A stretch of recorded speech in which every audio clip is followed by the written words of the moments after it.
Hello મિત્રો, કેમ છો? આજને આપણા નવા વ્લોગમાં આપનું હાર્દિક સ્વાગત છે. આપણે જોઈએ છીએ રાંદલમાના દર્શન કરવા માટે. દર્શન કરવા આપણે બોટાદથી બેસી ગયા હતા ટ્રેનમાં, ત્યાંથી ધોળાથી બેસી ગયા સકાડામાં.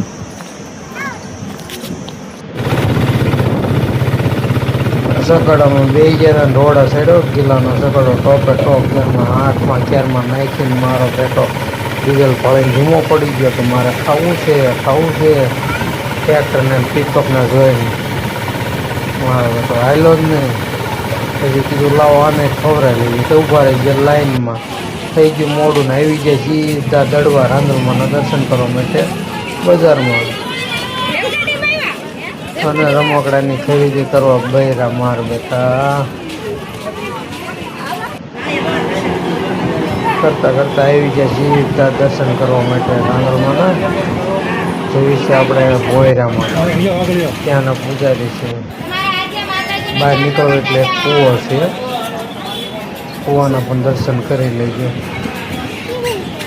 અલગ ઘણા મંદિર છે. દશામાનું છે, સિદ્ધિમાનું છે, એવી રાંદલમાં તરીકે છે. કોઈને રાંદલ તેડવા હોય તો પણ અહીંયા આપણે રાંદલ તેડે બધી કમ્પ્લીટ સુવિધા કરી આપવામાં આવે છે. વિતુભા દર્શન કરે છે. રોડ પર છોકરાઓ ગોળીઓ કરી ને જમાડે છે. તીસુભા તો સત્સંગમાં બેઠાઈને કોઈ કોને પડે કાળે ટોપી પહેરીને બેસી ગયા, આવી ગયા દર્શન કરીને માર્કેટમાં રખડવા. બધી દુકાનો પણ સરસ દુકાનો હતી. સામે બહાર બધું સારું હતું. અલગ રમકડા ઘણા હતા. રમકડા લઈને હાલતા થઈ ગયા પાછા ઘર બાજુ. તડકો ફૂલ થઈ ગયો હતો.